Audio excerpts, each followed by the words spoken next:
आपने सुना होगा कि जहाँ कृष्ण होते हैं वहाँ राधा रानी का नाम जरूर आता है, और जहाँ राधा होती है वहाँ श्री कृष्ण जरूर होते हैं। लेकिन श्री कृष्ण की कही भगवत गीता में सब कुछ है, तो फिर उनकी राधा का नाम क्यों नहीं है? आपने कभी सोचा है? दोनों एक दूसरे के बिना अधूरे माने जाते हैं। फिर कृष्ण ने राधा का जिक्र क्यों नहीं किया गीता में? एक कथा के अनुसार महाभारत युद्ध खत्म होने के बाद एक बार अर्जुन श्री कृष्ण से मिलने द्वारिका गए। वहां के द्वारपालों ने अर्जुन को बताया, द्वारिकाधीश अभी छत पर है, आप यहाँ मेहमान कक्ष में बैठिए, हम अभी उनके पास संदेश भेज देते हैं। तभी अर्जुन ने सिपाही को रोका और उससे कहा, आप माधव को संदेश न भेजिए, मैं खुद ही जाकर उनसे मिल लेता हूँ।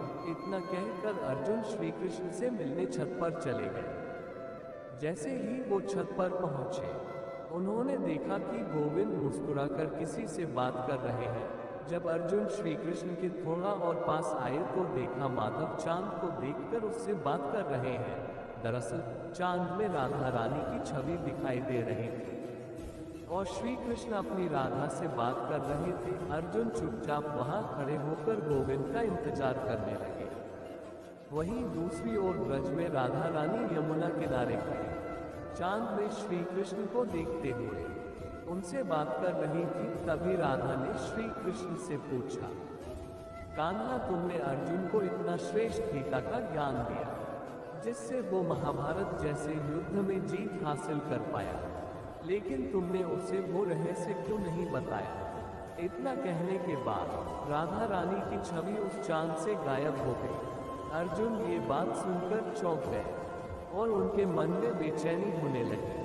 आखिर माधव ने मुझसे कौन सा रहस्य नहीं बताया और क्यों? बहुत देर वो वहीं खड़े सोचते रहे। जब उनसे नहीं रहा गया तब वो अपने मित्र के पास गए और उनसे बोले, माफ करना माधव, मैंने आपकी बात सुन ली, लेकिन वो कौन राज है जो आपने मुझे नहीं बताया, और राधा जी को कैसे पता वो रहस्य? श्री कृष्ण बोले, पार्थ, अगर मैं वो रहस्य तुम्हें युद्ध भूमि में बता देता तो तुम युद्ध करने लायक नहीं रह जाते। अर्जुन ने पूछा, ऐसा कौन सा रहस्य है गोविंद? तब श्री कृष्ण ने उन्हें बताया, वो रहस्य राधा ही है अर्जुन। राधा ही सारे वेदों का सार है। अगर उस समय तुम्हें राधा तत्व का ज्ञान हो जाता है तो तुम्हें समाधि मिल जाती है और तुम युद्ध न कर पाते, क्योंकि श्री राधा को जानने के बाद कुछ भी जानना बाकी नहीं रह जाता है। सिर्फ राधा नाम जपने से ही इंसान सब वेदों का पार पा लेता है और धर्म की स्थापना के लिए वो युद्ध जरूरी था। वैसे आपको बता दें, यहाँ पर राधा तत्व का मतलब है जिसकी पूजा खुद श्री कृष्ण करे, उस तत्व का नाम राधा तत्व है। ये तो हुई उस रहस्य की बात जो माधव ने पार्थ को नहीं बताया था। लेकिन क्या आप जानते हैं, गीता के उपदेशों में ही आपके सुखी जीवन का रहस्य भी छुपा है जो आप नहीं जानते। पहला, कृष्ण कहते हैं दुखी वो लोग होते हैं जो अपने कर्म करने के बाद उसके परिणाम की इच्छा भी रखते हैं, जबकि अपने कर्म को बिना किसी फल की इच्छा किए हुए करना चाहिए। ऐसा करने से आपको चिंता नहीं होगी, और अगर कभी आप किसी काम में निष्फल हो जाते हैं तो उससे आपका मन दुखी भी नहीं होगा। इसलिए जो भी काम करें उसके परिणाम के बारे में बिल्कुल न सोचा करें। दूसरे रहस्य की बात करें तो मनुष्य को हमेशा निस्वार्थ भाव से दूसरों की सेवा करते रहना चाहिए। कृष्ण कहते हैं ऐसा करने से उस इंसान को तो खुशी मिलती ही है, साथ ही दूसरों को खुशी देखकर आपको भी आनंद महसूस होगा। और जो लोग बिना किसी स्वार्थ के दूसरों की सेवा करते हैं उनकी सारी इच्छाएं अपने आप ही पूरी हो जाती हैं, क्योंकि ऐसे लोगों के साथ हमेशा आशीर्वाद की ताकत होती है। भगवत गीता की माने तो मनुष्य को हमेशा सकारात्मक विचार ही रखने चाहिए, यानी कि हमेशा अच्छा ही सोचना चाहिए। इससे मन में निराशा नहीं आती है, और जब मन शांत रहता है तो मुश्किल से मुश्किल परिस्थिति में भी इंसान कमजोर नहीं पड़ता और अपनी सभी समस्याओं का हल निकाल लेता है। अब बात करते हैं चौथे राज की। गीता के अनुसार काम, क्रोध और लोभ मनुष्य के लिए नरक के सभी द्वार खोल देते हैं। जिस व्यक्ति में ये 3 गुण होते हैं उसका नाश निश्चित होता है। ऐसे गुणों वाला व्यक्ति न अपना भला कर पाता है और न ही दूसरों का। इसलिए इंसान को अपनी जिंदगी में कभी भी ये 3 गुण नहीं अपनाने चाहिए। 5वां और आखिरी रहस्य, मनुष्य को अपनी दिनचर्या और खाने पीने का खास ध्यान रखना चाहिए। सात्विक खाने वाले और नियमित दिनचर्या का पालन करने वाले लोगों को कोई रोग नहीं होता। ऐसे लोग स्वस्थ रहते हैं और स्वस्थ शरीर होने से मन में विचार भी अच्छे आते हैं, जो हमें किसी भी स्थिति में सही निर्णय लेने में मदद करते हैं। क्या कभी आपने सोचा है कि श्री कृष्ण की नगरी पिछले 9000 सालों से आखिर है कहाँ? वैसे ये तो सभी जानते कि वो डूब गई थी, पर डूबकर भी आखिर हो गई कहाँ? आपको जानकर हैरानी होगी कि ये नगरी आज भी समुद्र की गहराई में मौजूद है। जी हाँ दोस्तों, एकदम सही सुना आपने। रिसर्च की माने तो खुदाई में मिली द्वारिका की कहानी 9000 साल पुरानी है। इससे पहले आपको बता देते हैं कि आखिर द्वारका का निर्माण कैसे हुआ। दरअसल माना जाता है द्वारिका को बसाने के लिए श्री कृष्ण ने समुद्र देव से जमीन ली थी और रातों रात विश्वकर्मा से इस नगरी का निर्माण करवाया।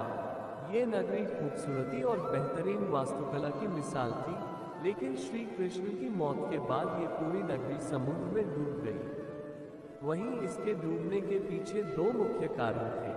पहला तो माता गांधारी द्वारा दिया गया श्री कृष्ण को श्राप, और दूसरा ऋषियों का अपमान किए जाने पर उनके द्वारा श्री कृष्ण के बेटे साम को मिला श्राप। यही दोनों श्राप ऋषियों और उनकी द्वारका के नाश का कारण बने थे। बता दें, द्वारिका महाभारत युद्ध के 36 साल बाद डूबी थी। द्वारिका के समुद्री अवशेषों पर सबसे पहली नजर भारतीय वायुसेना के पायलटों की पड़ी, जो उसी समुद्र के ऊपर से उड़ान भर रहे थे। इसके बाद ही 1970 में जामनगर के गैजेटियन में इसका उल्लेख किया गया। इसके पहले लोगों का मानना था कि द्वारिका नगरी एक काल्पनिक नगर है और काल्पनिक कहानियों का कोई इतिहास नहीं होता। लेकिन जब द्वारिका का सबसे पहला उल्लेख गुजरात के भावनगर में मिले 6ठी शताब्दी के कॉपर प्लेट पर मिले, तब लोगों को इस पर भरोसा होने लगा। वहीं दोस्तों 1979 में आर्कियोलॉजिस्ट तथ्य के प्रमाण ढूंढने लगे। खोज की शुरुआत हुई द्वारिका में मिले 9वीं शताब्दी के मंदिर के अवशेषों से। इतना ही नहीं, खोज बढ़ते बढ़ते अरब सागर तक पहुंच गई, जहां हजारों फीट नीचे वैज्ञानिकों को द्वारिका के खास अवशेष मिले, जिसमें 560 मीटर लंबी द्वारिका की दीवार भी थी, जिसकी बनावट महाभारत के द्वारिका विवरण से मिलती है। वहीं दोस्तों, कहा जाता है कि वहां की दीवारों में करीबन 50 टेक्सचर थे, जिसमें से 30 की खोज आर्कियोलॉजिस्ट ने कर ली थी। इसके साथ ही उन्हें उस समय के बर्तन भी मिले, जो लगभग 1528 से 3000 BC के लग रहे थे। ये सभी चीजें इस बात को चीख चीख कर बयां करती हैं कि द्वारिका आज भी समुद्र के अंदर मौजूद है। वहीं इस खोज को एक बार फिर से 2005 में भारतीय पुरातत्व सर्वेक्षण द्वारा शुरू किया गया था, जिसके बाद 2007 में उनकी टीम ने समुद्र से द्वारिका के कई अवशेष निकल लिए थे। वहीं इन अवशेषों के नमूनों को देश में ही नहीं बल्कि विदेशों में भी टेस्टिंग के लिए भेजा गया था, जिसके बाद ये पता चला कि ये सभी अवशेष तकरीबन 9000 साल पुराने हैं। विदेश के वैज्ञानिक भी इस पूरे मामले को जानकर काफी चौंके हुए थे। दोस्तों, विशेषज्ञों ने समुद्र के अंदर ही नहीं बल्कि जमीन के अंदर भी खुदाई की, जहां 10 मीटर की गहराई पर सिक्के और कई तरह की कलाकृतियां भी प्राप्त हुई। बता दें, जमीन में मिली चीजों और समुद्र के अंदर मिली चीजों में कई समानताएं मिलती हैं। दोस्तों, आपको बता दें, धार्मिक पुस्तकों के आधार पर महाभारत युद्ध के 36वें साल में द्वारका नगरी में बहुत अपशकुन होने लगे थे। कान्हा ने सभी यदुवंशी पुरुषों को तीर्थ पर जाने के लिए कहा। इस पर सभी लोग द्वारका नगरी से तीर्थ के लिए निकल गए। वहीं प्रभास क्षेत्र में आने पर विश्राम के दौरान किसी बात पर ये लोग आपस में भिड़ गए। ये बहसबाजी झगड़े में बदली और झगड़ा मारकाट में बदल गया। इस दौरान ऋषियों का शाप इस रूप में फलीभूत हुआ कि सांब ने जिस मूसल को उत्पन्न किया था, उसके प्रभाव से प्रभास क्षेत्र में खड़ी एरका घास को लड़ाई के दौरान जो भी उखाड़ता, वो एरका घास मूसल में परिवर्तित हो जाती। ऐसा मूसल जिसका एक प्रहार ही व्यक्ति के प्राण लेने के लिए पर्याप्त था। इस लड़ाई में श्री कृष्ण के पुत्र प्रद्युम्न भी मारे गए। वहीं इसके बाद अर्जुन ने द्वारका पहुंचकर वासुदेव जी से कहा कि वह नगर में शेष बचे सभी लोगों को हस्तिनापुर चलने की तैयारी का आदेश दे। फिर अर्जुन ने प्रभास क्षेत्र जाकर सभी यदुवंशियों का अंतिम संस्कार किया। अगले दिन वासुदेव जी ने प्राण त्याग दिए। उस पर उनका अंतिम संस्कार कर अर्जुन सभी महिलाओं और बच्चों को लेकर द्वारका से निकल गए। जैसे ही उन लोगों ने नगर छोड़ा, द्वारका का राजमहल और नगरी समुद्र में समा गई। उसी नगरी के पिलर और अवशेषों के बारे में समुद्र से जुड़ी अलग अलग रिसर्च के दौरान जानकारी मिलती रहती है। हर इंसान के लिए कर्म और धर्म दोनों ही जरूरी बताए गए हैं, क्यों कर्मों से व्यक्ति के अस्तित्व का पता चलता है और धर्म से ये पता चलता है कि वो इंसान अपने ईश्वर के प्रति कितना समर्पित है। ऐसे में कुछ लोगों को ये समझ नहीं आता कि हमारे जीवन को धर्म बदलता है या कर्म। आपके मन में भी ये सवाल कई बार आया होगा, पर क्या आपको इसका जवाब मिला? दरअसल धर्म आपकी जिंदगी में आपको ये बताते हैं कि आपका कौन सा कर्म सही है और कौन सा गलत। इतना ही नहीं, धर्म की मदद से आप ये भी पता कर सकते हैं कि आपके कौन से कर्म का कैसा परिणाम होगा। सरल भाषा में कहें तो धर्म को जानने के बाद ही व्यक्ति अपने सही कर्म का पता लगा सकता है। यानी कि कर्म और धर्म का सही कॉम्बिनेशन ही आपके जीवन में बदलाव लाता है। धर्म वो है जिस पर एक समुदाय के लोग विश्वास करते हैं और उसे मानते हैं।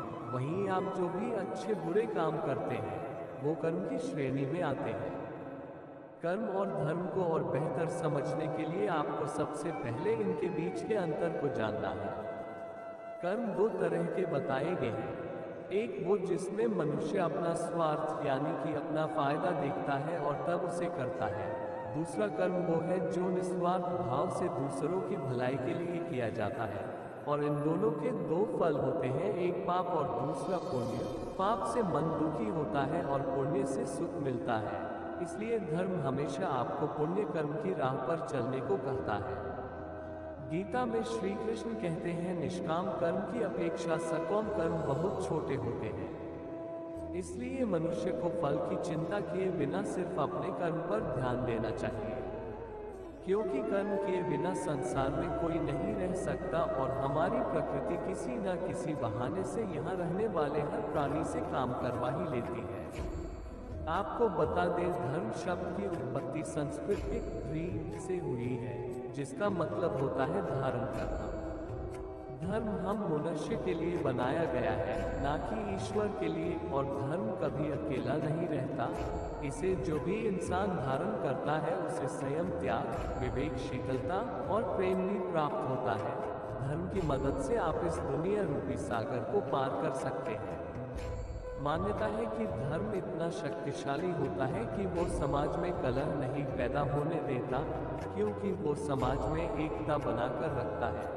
यहाँ धर्म का मतलब हिंदू, मुस्लिम, सिख, ईसाई से नहीं, बल्कि यहाँ धर्म का मतलब उस शक्ति से है जो आपको अच्छे कर्म करने के लिए हमेशा प्रेरणा देती है। इसलिए हमें धर्म और कर्म दोनों को अच्छे से समझकर फिर कोई निर्णय लेना चाहिए, क्योंकि गलत कर्म व्यक्ति के भविष्य को बर्बाद कर देते हैं। इसीलिए हमारा सबसे पहले और जरूरी कर्म यही है कि हम अपने अंदर की कमियों को ढूंढें और उसे दूर करें।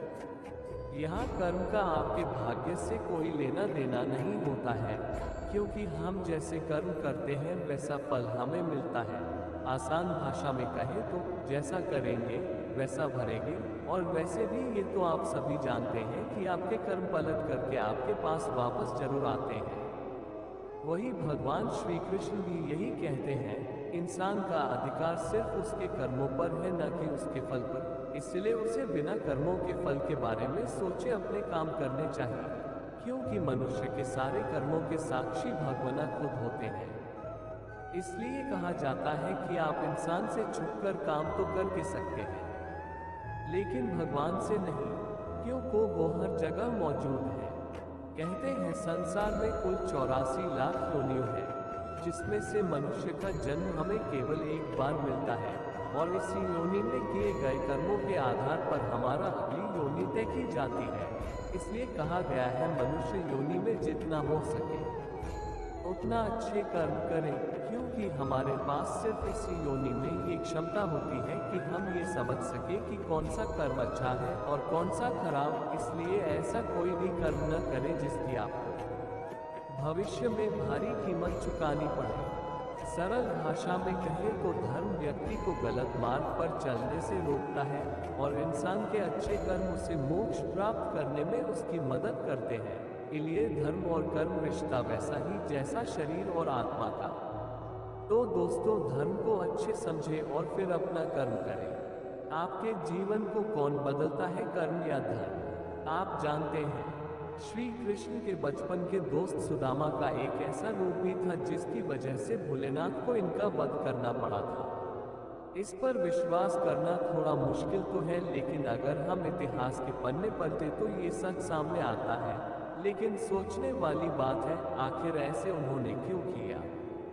दरअसल स्वर्ग के गोलोक में सुदामा और विराजा दोनों ही रहा करते थे। वहीं सुदामा विराजा से प्रेम करता था, लेकिन विराजा कृष्ण से प्रेम करती थी। एक बार विराजा और कृष्ण एक दूसरे में लीन थे, तभी वहां राधा आ गई।